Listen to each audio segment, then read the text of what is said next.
Welcome back to Motocross Gaming News here on Start Your Systems, where today we're going to dive into the last part of our in-depth interview with Milestone developers Michele, Caletti, and Sebastiano Stefanetto, talking about Supercross 25, the video game, which is coming out now basically in 1 week, so you guys won't want to miss all of our first look coverage of it then. Today we're actually going to dive in and talk about some original motocross tracks that they decided to include in the game, even though it's a Supercross-focused video game.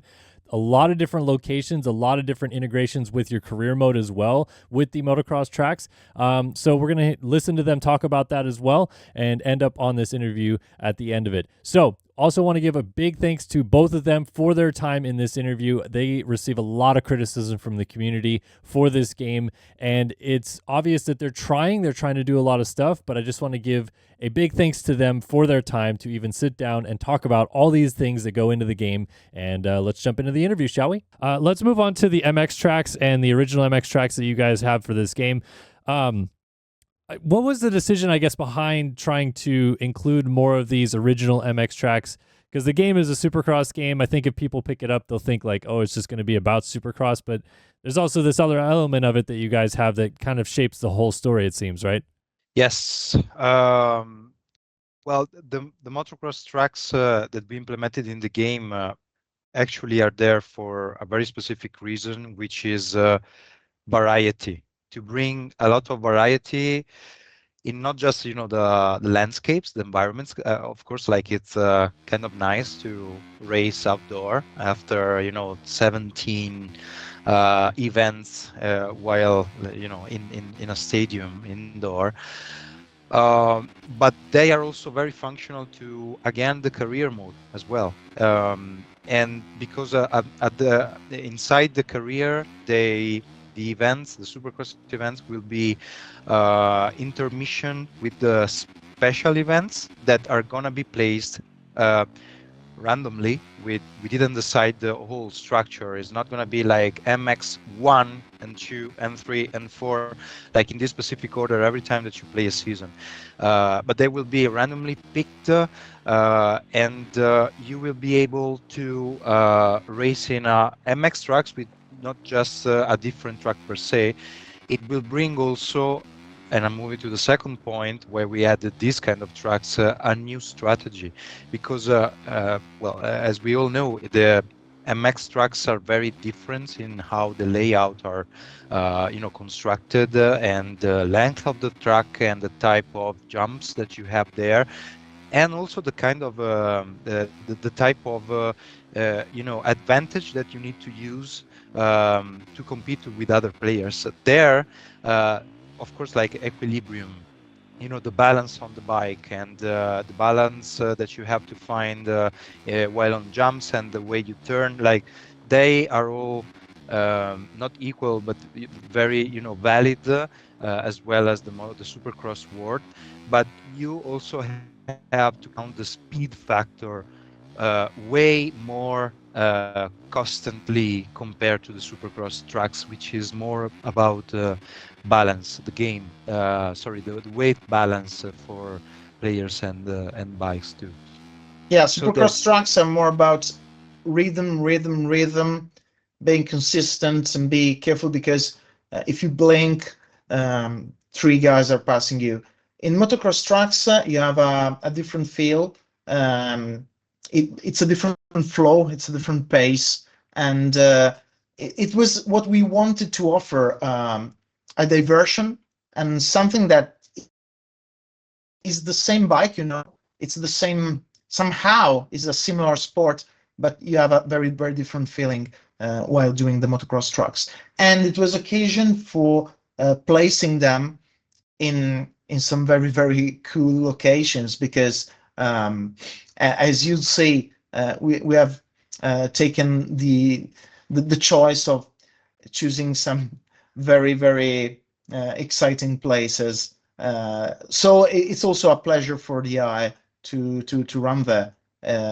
So they're realistic through and through, but placed in some very, very cool locations.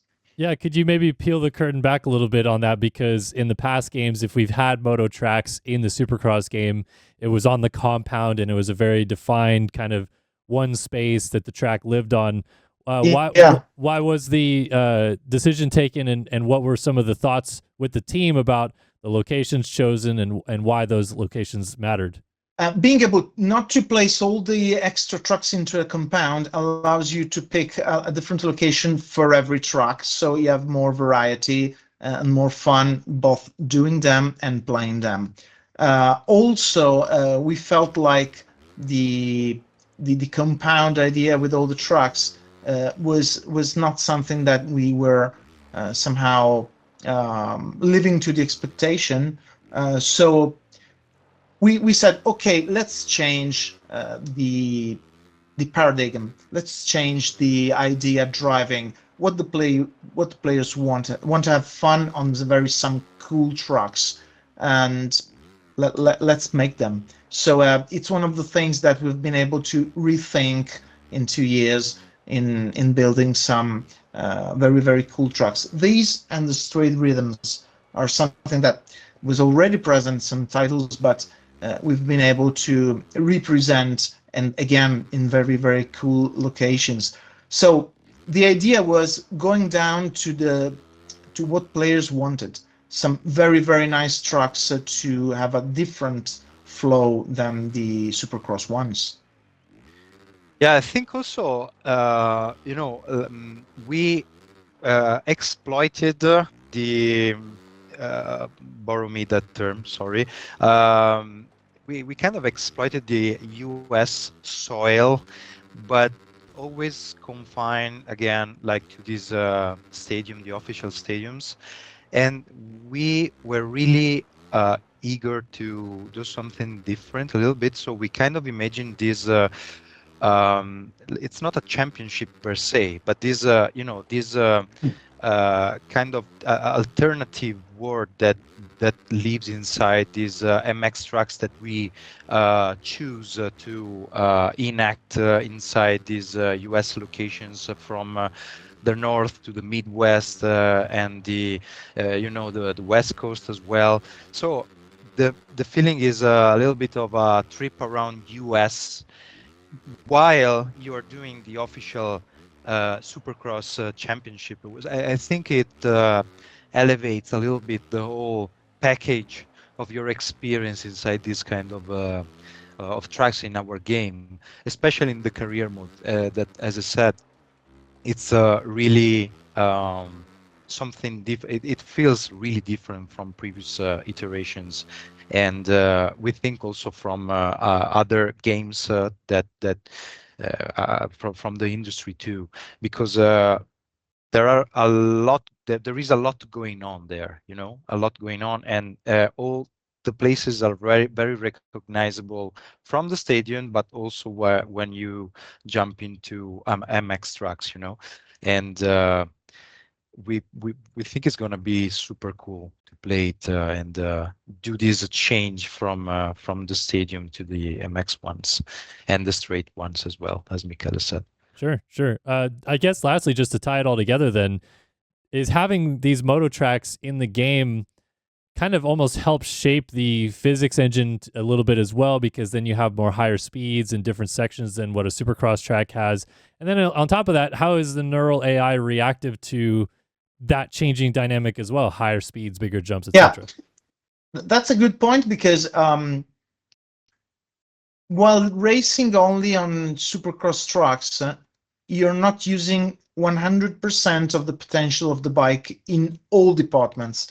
So being able to use it in a different array of tracks both put some pressure on the physics development, because sometimes something didn't work in both directions and obviously needed to, and it was just the highlight of what we wanted to achieve, because sometimes the change is subtle, but you feel like the rhythm of the track is very different. And so yeah, that's exactly what we wanted and what was challenging in doing it. The AI was not a huge problem, because when it's configured in the correct way, so that it has the right inputs it basically tends to learn everything you can throw at it. So when it's ahead in the stages of development, you're in a good position. Uh, at the very beginning, sometimes you get some very weird results, but it was something like 1.5 years ago. If you like that video, be sure to subscribe to the channel for much more motocross gaming content.